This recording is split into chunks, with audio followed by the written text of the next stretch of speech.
Selamat datang kawan-kawan semuanya di channel Riam Biru. Terima kasih banyak untuk kawan-kawan semua yang sudah berkenan hadir di channel ini. Kali ini ada satu cerita datang dari Mas Irul di Malang. Mas Irul menceritakan tentang satu peristiwa horor yang pernah dialaminya sekitar tahun 2003. Jadi pada saat itu keluarganya Mas Irul itu udah broken. Bapak sama ibunya itu udah berpisah, udah bercerai cukup lama. Dari Mas Irul masih SD dan Mas Irul memutuskan atau diputuskan untuk ikut ibunya. Ya sudah, anak kecil udah punya keputusan apa-apa begitu ya, ngikut aja sama ibunya. Toh memang secara emosi waktu itu Mas Irul juga lebih dekat sama ibunya karena kan bapaknya sibuk bekerja di luaran, ketemu juga cuman sebentar kayak gitu ya. Akhirnya ya udah saat perceraian itu pun Mas Irul itu nempelnya sama ibu. Ya awalnya mungkin kehidupan lumayan cukup berat ya, karena ibu dari biasanya ada bantuan dari bapak, ini tiba-tiba nggak ada, ya cuman itu doang lah Pak untuk menafkahi Irul gitu ya. Ini lumayan cukup berat, tapi Mas Irul sendiri waktu kecil itu nggak terlalu mengerti dengan hal tersebut. Mas Irul juga nggak banyak kebutuhan, dia nggak banyak minta macem-macem. Ibu cuman pesen waktu itu saat baru berpisah, dan Mas Irul juga sebenarnya nggak menyadari hal itu, nggak terlalu ngerti gitu ya. Ini ibunya pesen, Irul, bapak itu pergi dan bapak nggak tinggal di sini lagi. Kamu jangan ini ya, jangan terlalu sering minta-minta beli mainan atau apa. Padahal Mas Irul sendiri nggak tertarik sama sekali untuk minta-minta kayak gitu. Ya paling setahun sekali, kalau memang bener-bener ada lagi musim apa begitu dan semua anak-anak itu pada punya. Nah Mas Irul jadi kepengin, itu pun kadang ditahan, enggak lah, nanti juga selesai, nanti juga bosen sendiri kayak gitu. Jadi bukan tipe anak yang Bu beli ini beli itu enggak. Dan memang kepergian bapak pada saat itu juga enggak terlalu pengaruh bagi Mas Irul, karena jarang ketemu. Bapaknya itu lebih sering di luar bekerja. Ya anggap aja kayak hari-hari biasa. Mas Irul pun tetap ceria, tetap bahagia dan sebagainya. Tahun-tahun pun berlalu, ya sesekali ketemu sama bapak itu masih, bapak berkunjung ke sana untuk ketemu sama Mas Irul, dan Mas Irul pun biasa aja, seolah-olah nggak terjadi apa-apa begitu ya. Sampai ya itu saat udah mulai boleh dibilang remaja tanggung lah. Ini mulai dikasih tahu, ada ya yang ngasih tahu itu malah tetangganya, begini konsep sebuah keluarga. Ada pertemuan, ada perpisahan, ya termasuk orang tuanya Mas Irul itu udah pisah, udah bercerai di situ. Oh, jadi begitu. Nah, Mas Irul itu baru paham di sana. Akhirnya konfirmasi, tanya ke ibunya, Bu, begini ya, dijelaskan sama ibu.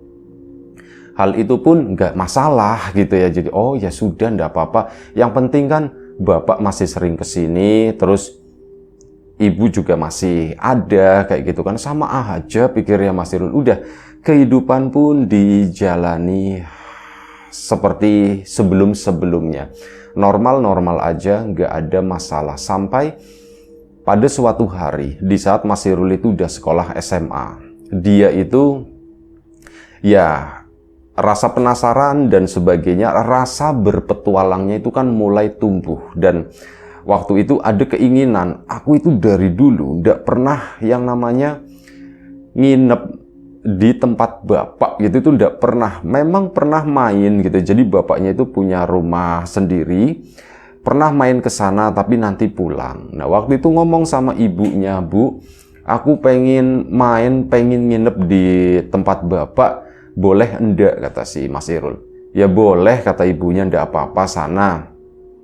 Oh begitu ya Bu, makasih ya Bu, aku nginep ya Bu ya, katanya. Iya enggak apa-apa, baik-baik ya sama bapakmu, katanya begitu.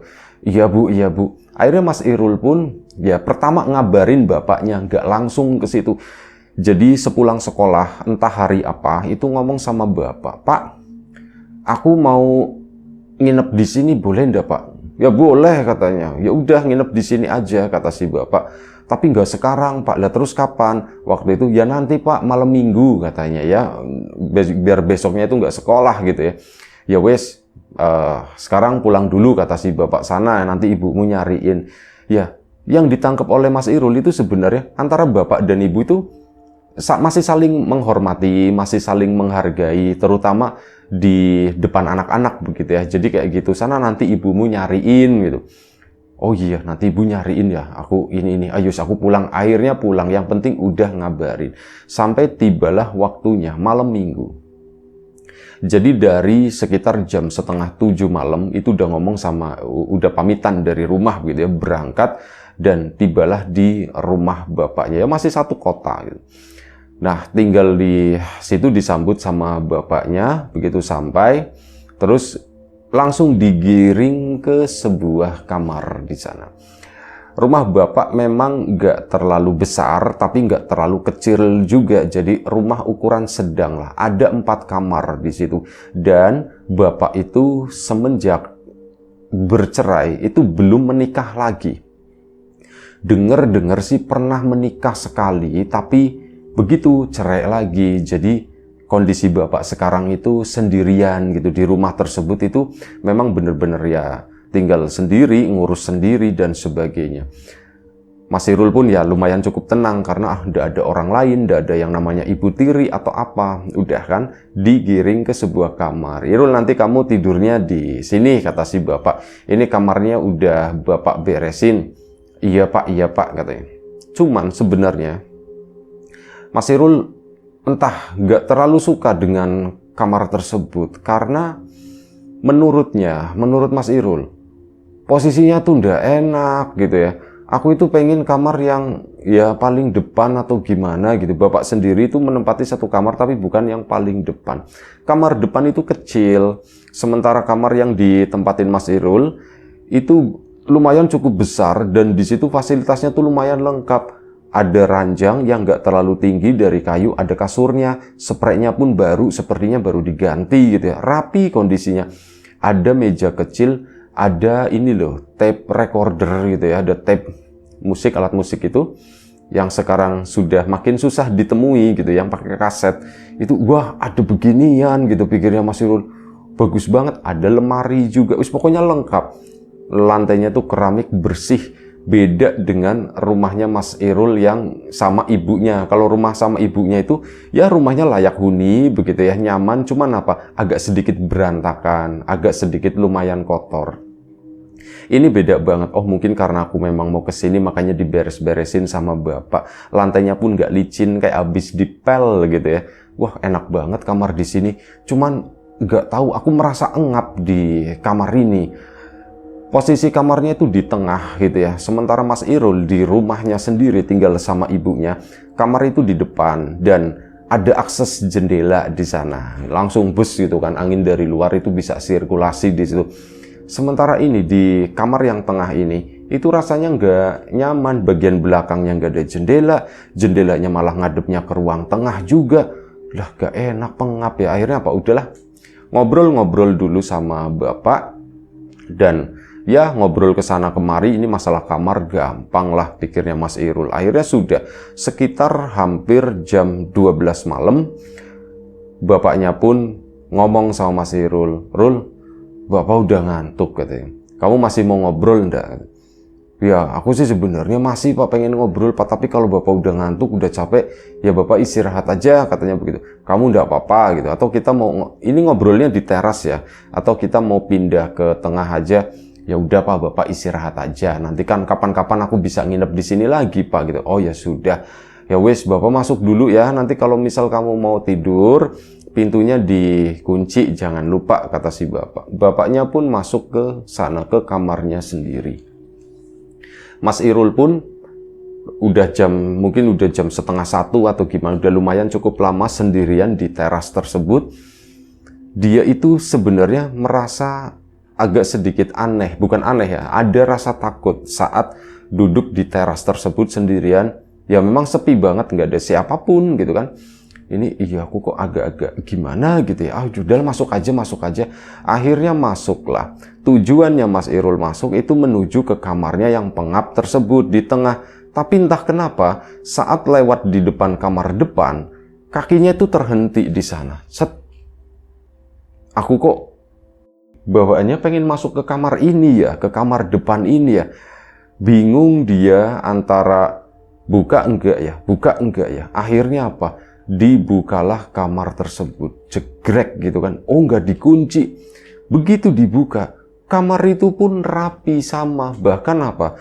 Ranjangnya itu lebih besar dari ranjangnya Mas Irul. Kalau yang itu single gitu ya, single apa ya, pokoknya yang ranjang ukuran kecil gitu ya. Nah ini yang double, yang gede, ranjang gede itu. Wah, ini ranjangnya enak di sini, bersih lagi. Udah kayak gitu, ada kamar mandinya di dalam di sana. Ini kamar buat siapa ya? Apa buat tamu ya? Oh, pantesan dibikin kamar mandi supaya tamu itu nggak ke belakang. Ya, mencerna sendirilah di situ. Ada meja riasnya juga di sana, ada cermin besarnya, dan ya fasilitas lumayan cukup lengkap lah. Pikirnya Mas Irul, aku mending di sini aja. Di bawah ada karpet, ada jendela lagi, jendelanya tak buka. Nah, aku bisa ngerokok di sini. Akhirnya apa? Mas Irul bukannya masuk ke kamar sana, tapi malah diem dulu di kamar yang depan tersebut. Setelah mungkin kurang lebih sekitar 5 menit lihat-lihat begitu ya, dia pun keluar ambil barang-barangnya. Dia kan tadi bawa tas ya. Tasnya tak ambil aja. Diambil sama tape-nya, tape recorder itu diambil, dibawa ke kamar depan. Di kamar depan nggak ada ya. Ditaruh di situ, kaset pun nggak ada. Mas Irul kan nggak bawa kaset.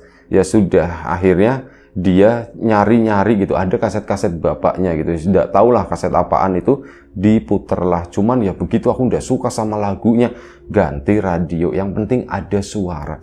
Mas Irul pun diem di situ, dia nyalain rokok lagi di sana gitu ya. Kalau di depan bapaknya itu nggak berani, nggak enak, bukannya takut dilarang atau apa, enggak, tapi enggak enak gitu. Jadi Mas Irul itu ngerokoknya di kamar di sana. Jendela itu dibuka, bas bus. Udah selesai sekitar jam 1:30 pagi. Aku udah mulai ngantuk, pikirnya Mas Irul. Jendela pun akhirnya ditutup, grep, takut ada serangga masuk. Mas Irul naik ke atas kasur ke sana. Nah, naik di atas kasur tersebut, mulailah tertidur. Cuman anehnya begini. Mungkin karena tempat baru, belum merasa nyaman begitu ya, sadar maupun tidak sadar. Jadi selama tidur tersebut, Mas Irul itu bangun beberapa kali, kayak kaget gitu ya. Loh, kok aku bangun? Kayak setiap 5 atau 10 menit loh baru ngeliat begini, terus nanti kaget lagi.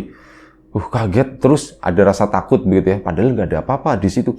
Loh, kok aku kaget kayak ada yang bangunin atau apa? Coba tidur lagi. Berulang kali, mungkin ada 5 atau 6 kali Mas Irul mengalami hal tersebut. Nah, di kamar depan itu ada, biasanya kalau langit-langit pakai Ethernet, itu kan ada yang buat lubang masuk ke atas ya. Nah, posisinya itu di depan kamar mandi, si lubang tadi, kamar mandi dalam kamar, itu di sana. Nah, Mas Irul itu udah coba tidur setelah bangun yang kesekian kalinya, dia udah merem gitu kan. Baru sebentar itu bunyi jeblak, kayak gitu ininya. Apa namanya? Yang tutup, yang buat naik ke atas itu kan ada tutupnya gitu ya, bisa dibuka, didorong ke atas. Nah, itu jeblak. Ya Mas Irul kan bangun. Kenapa sih itu bangun? Coba didatengin sama Mas Irul. Ini jangan-jangan ada binatang atau apa yang suka di atap jalan-jalan itu kan biasanya kalau nggak kucing ya luwak gitu ya, atau mungkin bisa jadi tikus. Dilihatin begitu sama Mas Irul ke depan, mendekat ke arah depan kamar mandi di situ. Pas dilongok begini, sepintas banget Mas Irul itu melihat ada rambut selongop gitu ya keluar, terus ditarik lagi. Di situ Mas Irul, astagfirullahaladzim, itu apaan ya? Itu kayak rambut orang gitu, pikirnya Mas Irul. Itu kok kayak rambut orang? Apa ada orang di atas? Ya nggak mungkin, pikirnya Mas Irul. Alah, udahlah. Dia pun balik lagi ke kasur sana, tiduran. Coba untuk tidur kali ini tuh tidur telentang supaya lebih aware. Atas dapat, kanan kiri dapat, tidur terlentang, meluk bantal, kepalanya sendiri ada satu bantal lagi, ini bantal satu dipeluk begini, sambil tadi itu tidurnya tuh tengkurap, dibangunin terus seolah-olah. Nah, ini coba tidur terlentang. Dia pun tidur terlentang begini, lampu itu masih nyala ya kondisinya. asam lampu nyala silo banget kayak gini ya. Lihat di meja yang ada di pojok itu ada kayak semacam lampu tidur begitu kan. Pakai lampu itu aja. Akhirnya lampu itu cetek nyala, lampu utamanya itu dimatikan. Tep gelap, cuman remang-remang pakai itu doang. Hawa di kamar tersebut tiba-tiba menjadi dingin. Memang ada angin-angin, ada kawat nyamuknya. Mungkin udara dari luar masuk ke kamar tersebut dan Mas Irul itu ngerasa, ih kok dingin ya gitu ya. Tapi enggak apa-apa, enak sejuk pikirnya Mas Irul. Lama-kelamaan makin dingin sampai Mas Irul itu ya kerasa kakinya tuh, dia kan pakai celana pendek ya. Ini aku kok kerasa dingin banget begini ya. Akhirnya apa? Spraynya di situ nggak ada selimut, cuman ada spray doang. Spraynya tuh dilepas sama Mas Irul, terus dipakai buat nutup ini, buat jadiin selimut lah kayak gitu ya. Nanti gampang besok tak beresin lagi. Dia mencoba untuk tidur. Udah ngeliyep bener-bener ya kayak ngeliyep begitu ya. Baru sebentar banget dia itu mendengar ada suara gledang, gledek. Ini di langit-langit kamar. Pas Mas Irul nengok ke atas, itu apa? Di samping lampu. Lampu kan udah mati ya. Di samping lampu itu ada yang gede. Itu apa sih? Ada item-itemnya. Dan dilihat Mas Irul itu baru nyadar ternyata ada satu sosok. Ini sosok perempuan, rambutnya panjang. Dia itu jalan tapi nempel di langit-langit di situ. Mas Irul berusaha gitu meyakinkan ini aku mimpi atau bukan. Mukanya nggak kelihatan. Yang kelihatan itu cuman rambutnya menggantung di depan atau di atasnya Mas Irul yang lagi tidur terlentang begini. Itu dilihatin, bener-bener lihat itu bener nggak sih aku mimpi atau enggak. Si perempuan itu tuh muter badannya tek gitu di atasnya si Mas Irul. Rambutnya juga ikut-ikutan muter. Nah disitulah baru dia sadar. Langsung dia lari keluar dari kamar tersebut. Bruak gitu, kenceng banget. Pak, manggil bapaknya. Nah, bapaknya pun akhirnya keluar kan. Kenapa Rul? Pak, ada setannya Pak di kamar itu, Pak, ada setannya Pak gitu. Lah, kamu tidur di situ, kata bapak kan. Iya Pak, aku tidur di situ Pak. Lah, kenapa kamu tidur di sana? Ya udah kamu tidur di sini aja. Bapak pun akhirnya ke situ, ke kamar tersebut, kamar depan, coba kayak ngecek atau apa gitu ya. Pintunya dibuka lagi. Udah nggak ada Rul gitu kan, udah nggak ada, dan bapak itu langsung ngeceknya tuh ke atas. Nggak tahu mungkin Mas Irul nunjuk gitu ya tadi, Pak itu Pak ada setan nunjuknya tuh ke atas. Nah begitu masuk ke kamar buka pintu, bapak itu langsung ngeceknya tuh ke atas, bukannya ke bawah gitu ya atau apa. Jangan-jangan di situ ya Mas Irul berpikir, jangan-jangan bapak itu sebenarnya udah tahu nih ada setannya di kamar tersebut. Udah Mas Irul pun coba nenangin diri. Pak, gimana Pak? Kata si Mas Irul. Ya udah nggak ada apa-apa, udah masuk lagi ke atas sana. Bapak itu ngomong seperti itu. Udah masuk lagi ke atas. Udah sana tidur makanya. Kan Bapak nunjukin kamu ini, kamu udah di kamar ini aja. Kamu ngapain pindah ke kamar depan? Kata si Bapak. Pak, di kamar ini agak pengap gitu. Soalnya aku kan di rumah ibu biasa jendelanya itu ke depan. Nah, ya tadi mikirnya aku begitulah kamar di sini rumahnya bapak sama aja semua. Aku mikirnya begitu Pak. Jadi aku milihnya tuh kamar depan. Ya wes, udah di kamar ini kata bapak. Iya Pak, cuman tasku masih di dalam Pak. Ayo sudah tak ambilin. Akhirnya diambilin sama bapaknya. Mas Irul sendiri saat mendekat ke kamar tersebut itu pun masih merasa takut gitu, kebayang-bayang dengan sosok yang tadi. Akhirnya apa? Pindahlah ke kamar yang pengap tersebut. Ini udah jam 2 lewat ya, udah hampir pagi. Udah sana kamu tidur, ini masih lumayan lah cukup buat tidur gitu. Kamu istirahat. Iya Pak. Masih sebenarnya takut, tapi mau bilang, Pak aku temenin gitu. Malu gitu kan. Ya wis lah aku masuk ke kamar itu. Bapak pun nungguin sebentar, udah ya, ini tak tutup pintunya ya. Iya Pak. Akhirnya apa? Mas Irul pun, bapaknya pun pergi masuk ke kamar.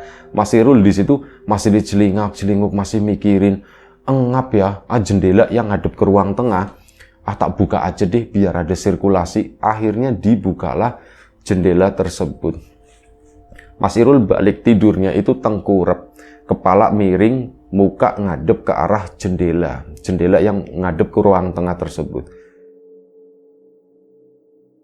Baru sebentar Mas Irul, ya rasanya itu baru sebentar lah, kayak baru ngeliat sebentar, tapi mata itu ngebuka lagi ke sana. Nah, ke beberapa kalinya Mas Irul itu ngelihat ke arah jendela itu yang ada, yang ngadep ke ruang tengah tersebut. Kedua atau ketiga kalinya lah ngebuka begini, karena perasaan itu ndak enak gitu ya. Begitu dibuka mata, dia itu melihat ada satu sosok lagi, dan sosoknya kalau digambarin itu kayak lagi-lagi seorang perempuan, rambutnya tuh panjang, rambut lepek gitu ya, rambut panjang. Ini bukan berdiri tapi kayak lagi jongkok di balik jendela itu. Nah, jendelanya itu yang bukanya itu bawahnya ya, engselnya itu di atas. Buka begini terus ada ini, ada ganjelnya gitu kan. Nah, seperti itu nih di balik jendela tersebut. Itu apa ya? Diperhatiin lagi sama Mas Irul begini, tapi dia nggak bergerak. Masih di atas tempat tidur, cuman matanya itu ditajemin. Itu apa ya? Sampai akhirnya apa? Si sosok tadi itu goyang kepalanya begini, baru nyadar. Lu ini kan sosok yang mirip kayak yang di atas itu kan. Mas Irul kali ini nggak teriak-teriak manggil bapaknya, cuman ngelihat jam 3 lewat 10 menit. Di jam 3 lewat 10 menit, langsung tengkurap aja begini. Mas Irul pun ngomong, udah jangan gangguin aku anaknya bapak, udah jangan gangguin aku anaknya bapak. Cuman ngomong seperti itu, diem aja, nggak ada yang terjadi apapun sampai akhirnya udah Mas Irul pun tertidur dengan sendirinya. Ya mungkin karena saking ngantuknya banget, bangun-bangun itu udah pagi, udah lumayan cukup siang, sekitar jam 7. Nah, jam 7 pagi bangun, Mas Irul itu rencananya tadinya itu mau pulang pagi-pagi, cuman aku masih ngantuk ya. Dan di situ bapak udah bangun atau belum? Mas Irul pun akhirnya coba bangun sebentar sekalian mau pipis gitu. Bangun, begitu bangun itu ngelihat bapak lagi nyapu udah sampai mau ke depan sana. Mungkin dari belakang begitu ya, udah bapak itu udah di deket-deket pintu keluar yang di depan. Mas Irul pun, Pak gitu kan, nyapa gitu, udah bangun katanya. Iya Pak. Mas Irul basa-basi mendekat dulu ke arah bapaknya. Nah, di sana Mas Irul ngelihat ke bawah lantai, itu kan keramiknya warnanya putih, jadi jelas banget. Pak, ini kok banyak rambut ya Pak ya? Rambutnya siapa ya Pak? Mas Irul nanya begitu. Oh ini, biasa kata si bapak. Biasa, tapi Mas Irul belet pipis. Sebentar, Mas Irul pun ke belakang dulu sana. Pipis, nah begitu pipis langsung lari lagi, penasaran. Biasa. Di sini kan gak ada perempuan lain gitu. Kenapa ada rambut panjang? Apa ini istrinya bapak atau siapa? Aku nggak tahu gitu kan. Datang lagi ke sana coba ngebahas obrolan tadi, pikiran-pikirannya Mas Irul. Cuman posisinya bapak itu udah di luar dan posisi bapak itu udah jongkok. Kayak ada tumpukan sampah-sampah kecil-kecil gitu ya di depan rumah, di sana, di halaman rumah. Bapak itu lagi mau bakar itu. Sampah pun dibakar, Mas Irul mendekat. Ini rambut, itu masih ada, kayak udah dikuel sama bapak. Pak, itu rambutnya dibakar Pak.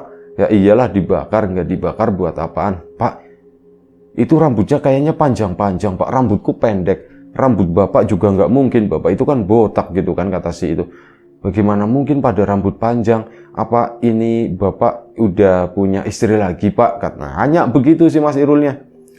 Bukan, bapak belum nikah lagi gitu, udah males bapak juga, kata si bapaknya begitu. Enggak. Terus itu rambut siapa Pak, ditanyakan. Oh ini rambut itu ya yang semalam kamu lihat, katanya begitu. Pak, yang semalam aku lihat itu Pak. Iya, yang semalam kamu lihat. Biasanya kalau dia muncul itu suka ninggalin begini, suka ninggalin rambut ya di kamar depan itu. Bapak itu tahu sebenarnya itu gara-gara ya setiap bersih kamar ini kok ada beberapa helai rambut, kata si bapak. Ini rambutnya siapa Pak? Rambut penghuni dulunya. Soalnya apa? Rumah itu rumah bekas, jadi bapak itu beli udah jadi gitu ya. Nah, ini bapaknya awalnya berpikir apakah ini bekas rambut-rambut yang nyelip-nyelip gitu dari pemilik sebelumnya atau gimana. Tapi ya nggak mungkin, soalnya jatuhnya itu benar-benar di lantai begitu ya, bukan di pojokan-pojokan atau apa, di tengah-tengah lantainya kayak gitu kata si bapak. Nah ya dari situ akhirnya bapak karena penasaran, dan rambut itu cuma di kamar itu doang loh kata bapak. Ya bapak penasaran, akhirnya coba tak tidurin di sana kan. Malah bapak ketemu kata situ. Bapak ketemu pak yang semalam aku itu pak. Iya bapak ketemu, bapak itu udah tahu. Dan ya kamu lihatnya semalam gimana? Pak dia tuh nempel di itu pak. Oh ya berarti sama. Tahu ndak kalau misal bapak kan tidur di sana itu beberapa hari ya. Itu bapak ngelihat di atas duk terus turun ke tembok kayak cicak gitu, turun ke tembok terus turun ke bawah. Tak biarin aja sama bapak, tak liatin, ngedeket sampai akhirnya dia itu berdiri di samping bapak yang lagi posisi rebahan. Serem kan kata si bapak. Iya itu serem banget pak. Bapak nggak lari pak. Enggak, bapak nggak lari, bapak udah lalu satu ya pasrah, terus ngapain takut yang sama begituan. Tahu ndak, dia itu berubah katanya. Berubah jadi apa pak? Berubah jadi ibumu katanya. Oh yang bener pak katanya. Iya sumpah bapak ndak bohong, itu berubah jadi ibumu.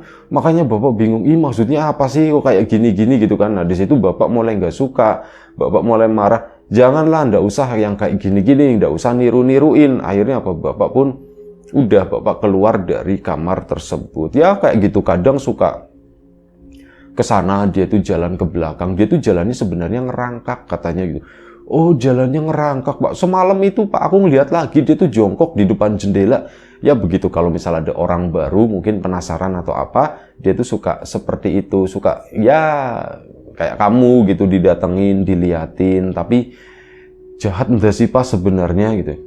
Ya kalau pengalaman bapak sih ya mungkin ada jahatnya. Karena apa? Dia berusaha meniru ibumu waktu itu. Ya mungkin ada sesuatu yang diharapin, kamu udah besar lah pasti tahu kata si bapak. Iya pak, aku ngerti maksudnya, tapi Mas Irul di sana aku nggak mau bahas ini sama orang tua gitu, malu. Tapi aku tahu maksudnya. Nah, ya seperti itu. Mungkin jahatnya kayak gitu. Tapi kalau yang nyekek atau apa itu nggak pernah. Dia tuh nggak pernah. Dia ya cuman lewat-lewat begitu doang. Ya kadang nyebelinnya tuh kayak gitu, bapak lagi makan, misal sendirian tuh makan di ruang tengah, kayak ada yang gerak di atas. Pas bapak begini, dia itu lagi nempel di langit-langit. Nah dari situlah mendengar cerita tersebut, Mas Irul yakin, Pak kayaknya aku nggak mau nginep lagi di rumahnya. Loh kok kayak gitu kata si bapak. Loh orang ada seperti itunya, orang ada setan-setannya kayak gitu. Ya aku takut lah apalah gitu. Lah bapak iya ya tahu gitu bapak nggak usah cerita gitu. Tapi beneran Mas Irul itu takut semenjak itu. Pagi aja mau balik masuk ke dalam, itu Mas Irul nggak berani, nungguin bapaknya sampai akhirnya selesai gitu ya, bapaknya masuk, Mas Irul pun masuk. Dan setelah masuk, beres-beres, Pak aku pulang dulu ya Pak ya, oh nggak mau nemenin bapak dulu di sini, aku takut Pak gitu. Alah siang-siang juga dia tidur paling kata si bapak begitu. Iya Pak, tapi tetap aja Pak aku takut. Nah udah kan, akhirnya Mas Irul pun pamit pulang pagi itu juga ke sana. Cerita ke ibunya, Bu. Oh ya ibunya nanya gimana gitu, tinggal di tempat bapak di sana gimana, enak nggak tanya ibu. Bu, nggak enak Bu katanya. Loh kenapa nggak enak kata si ibunya. Rumah bapak itu ada setannya Bu. Loh setan gimana? Itu diceritakan semua sama Mas Irul. Begini Bu, aku semalam itu nggak bisa tidurin aja tuh, masih ngantuk banget. Terus apa? Bapak itu cerita. Ya. Bapak pernah didatengin dan si setan itu, Bu, setan perempuan itu katanya berubahnya jadi siapa Bu? Jadi ibu katanya. Lah, kok bisa berubah jadi ibu? Terus Bapak gimana? Ya udah, Bapak akhirnya marah dari situ. Ya mau jadi setan enggak apa-apa, tapi enggak usah niru-niru ibu katanya begitu. Bapak itu marah. Nah, di sana enggak tahu Mas Irul itu kayak ngelihat perangai ibunya itu agak sedikit beda. Ibunya tuh kayak malu atau gimana ya. Tersipu-sipu lah semacam itu. Meskipun Mas Irul nggak menegur, tapi dia tahu ibunya itu tersipu malu karena mungkin masih suka atau masih menikmati dirinya disebut-sebut oleh bapaknya. Dari situ Mas Irul mulai berpikir, gimana caranya ya? Kira-kira mungkin enggak ibu sama bapak itu balikan lagi gitu. Dan ya dipikir-pikir gimana caranya, aku nggak ngerti. Bu main ke tempat bapak, ya enggak lah, malu ibu ngapain ke sana. Ibunya jelas enggak mau. Terus akhirnya apa? Demi Mas Irul takut-takut, tetap sering main ke tempat bapaknya ke sana. Bapaknya pun nanya curiga, Rul, ini udah sekitar 2 minggu ya dari pengalaman pertama, waktu nginep pertama itu. Rul, kamu tumben sering main ke rumah bapak katanya. Lupa emang kenapa Pak? Aku kan anaknya bapak. Nggak boleh Pak tuh. Ya boleh, bapak itu malah seneng gitu. Cuman dulu itu kamu nggak pernah kesini. Ya main-main paling seminggu, 2 minggu sekali kesini ke tempat bapak. Ini kok kamu belakangan sering banget gitu ya. Kenapa? Kamu kangen sama yang di atas itu? Pak, bukan itu Pak, bukan, pokoknya bukan. Nah, tujuannya Mas Irul ke situ itu cuman mau ngakrapin antara bapaknya sama ibunya, dan akhirnya berhasil. Bapaknya pun dibujuk, Pak yuk main ke sana, yuk Pak main ke sana katanya. Akhirnya sering main ke sana, kalau nggak alibi, Pak anterin aku pulang Pak, begitu. Nah dari situ bapak sama ibunya itu pun jadi makin ya sering ketemu seperti itu. Mas Irul pun tembak langsung, dang, digoda-godain, disambung-sambungin begitu. Butuh proses yang lumayan cukup lama, dan alhamdulillah akhirnya bapak sama ibunya Mas Irul itu bisa bersatu lagi lah, balikan lagi. Itu seneng banget gitu ya. Alamat aku bakal punya adik nih, aku udah SMA atau mungkin nanti aku kuliah, aku punya dede bayi gitu. Aduh jauh banget, cuman gak apa-apa, aku seneng gitu. Mikirnya itu udah kesana, cuman ya itu ternyata sampai sekarang Mas Irul itu udah punya adik. Jadi ya cuman jadi anak tunggal gitu ya. Dan masalah sosok yang ada di sana itu masih menjadi misteri. Dia itu sama bapak memang dibiarkan, udahlah dia tinggal di situ ndak apa-apa, cuman ya repotnya memang begitu. Akhirnya cerita ke ibunya juga, sesekali nginep di rumah tersebut, di rumah bapaknya di sana. Mas Irul juga ikut ya.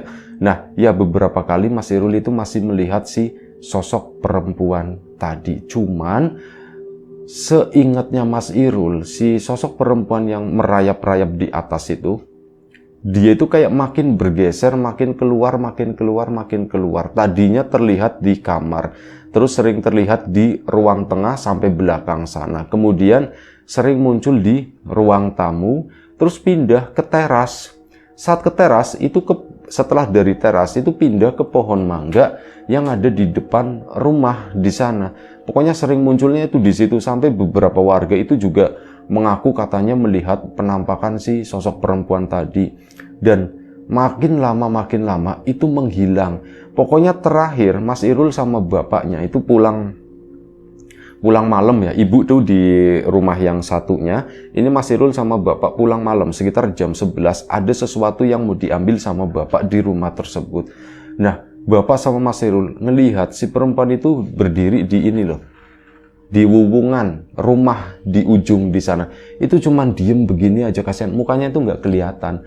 Dan ya Mas Irul yang ada itu kasihan sebenarnya, Pak kok kayak gitu ya Pak, udah nggak apa-apa, biarin aja.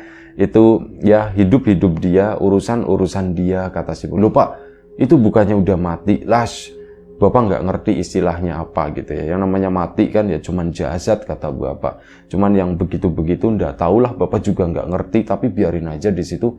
Toh dia juga nggak ganggu. Kamu tahu nggak? Bapak itu nganggapnya itu kayak kucing, tahu nggak sih gitu. Di situ kok bisa kayak kucing Pak? Ya orang dia ngomong yang nggak pernah, cuman mondar-mandir di rumah begitu doang. Ya kan kayak kucing katanya. Meski kucing masih mending ya, masih bisa meong minta makan. Dia kan nggak pernah minta makan. Udah cuman begitu-begitu doang. Nah dari situ Mas Irul pun, ya karena udah sering juga melihat ya, Mas Irul rasa takut itu udah sedikit agak hilang. Tapi memang menghindari melihat sosok tersebut. Cuman sampai sekarang sosok itu masih ada di rumah tersebut. bapaknya Mas Irul juga ya udah mulai sepuh begitu ya. Udah jarang balik ke rumah itu. Mas Irul yang masih sering ke sana nengokin, ngebersihin dan sebagainya. Udah sempet dikontrakin, cuman yang kontrak nggak kuat. Tapi Mas Irul karena dari awal itu udah tahu kondisinya, ya misal dia ngontrak untuk persyaratannya itu setengah tahun gitu misal, atau 1 tahun. Nah ini misal baru ditempatin 1 bulan, ya udah Mas Irul uang ini nggak dipakai dulu, soalnya kemungkinan mereka itu bakalan pindah. Karena uang pun dibalikin fair lah, karena Mas Irul dari awal juga udah tahu kondisi rumah tersebut seperti apa, dan ya nggak mau menjebak orang untuk kayak gitu ngontrak dan sebagainya dengan iming-iming yang bagus-bagus, yang enak-enaknya doang. Itu aja satu cerita dari Mas Irul. Terima kasih Mas Irul di Malang sana ya. Terima kasih banyak Mas Irul atas ceritanya. Kawan-kawan di rumah juga terima kasih banyak atas support dan dukungannya apapun itu. Kawan-kawan subscriber, kawan-kawan membership, kawan-kawan yang udah kasih support dalam bentuk super thanks ke Riam Biru, terima kasih banyak. Kawan-kawan yang udah ngasih like, udah nge-share ke yang lainnya, juga kawan-kawan yang udah ninggalin komentar, terima kasih banyak. Doa terbaik dari kami untuk kawan-kawan semua, semoga selalu diberi kemudahan dalam hal apapun, termasuk kemudahan dalam hal rizki. Yang sakit segera diberi kesembuhan, yang sehat tetap dijaga kesehatannya. Sampai jumpa di episode selanjutnya. Riam Biru, jaga kesehatan kawan-kawan semuanya. Assalamualaikum warahmatullahi wabarakatuh.